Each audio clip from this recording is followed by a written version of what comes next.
ነይ ተመልከቺ yes welcome አመሰግናለሁ welcome ብለን ተቀብለናታል ነፂ ተመልከቱ ይሄ ናፒዬ እንዴት አምባስ እንደሚያምር ቾኮሌቷም እዛ አለ ሁሉ ነገር እራት እዚህ ሆነሽ ማዘዝ ትችያለሽ የፈለግሽው እሺ እራት ማዘዝ ከፈለሽ ስልክ አለችልሽ እዛ 105 ብለሽ ትደውያለሽ የፈለግሽው ምግብ ያመጡልሻል እዚህ ታዝዣለሽ እሺ ከዛ ደግሞ እዚህ ሆቴል ስፓ አለ ስቲም አለ ሳውና አለ ሁሉ ነገር ታረጋያለሽ ጸጉርሽ አሰራሻለሁ ሜካፕ እና ታረጋያለሽ እናረጋለን ነበር አንተ ሜካፕ ታረጋያለሽ ሁሉም ነገር ሻፕ አረጋልሻለሁ ልብስሽ ሁሉም ያስፈልግሽ ከዛ በኋላ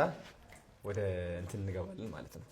እሺ አመሰግናለሁ ችግር የለውም ቃል እንደገባውልሽ አረጋዋለሁ በእርግጠኝነት እሺ የኔነት አመሰግናለሁ ምንም ያስፈልግሽ ነገር አለ ሌላ ምንም በቃ ደክሞሽ ስለመጣሽ 9ኛ ፍሎር ማለት ነው እንደ ሬስቶራንት ነገር አለ የውጭ ነው አውትዶር ማለት ነው እዛ ሄደሽ ከወንድሞችሽ ጋር ይፈልግሽን ጋብዣቸው እራት ምናምን ይፈልጋችሁት ብሉ ከዛ አዶናይ ነው ያቸው እኔ ከበር አረጋዋለሁ እሺ እሺ እና በቃ ይኸው ቁልፍሽ አመሰግናለሁ ችግር የለውም የኔነት ቁልፍሽ ነው እሺ አረፊና ከዛ ነገ እንትን እናደርጋለን እናስ ጠዋት አካባቢ ደውልልሽና ነገ እንጨራርሳለን ሁሉም ነገር እሺ ጥያቄ ልሽማ የለኝ እሺ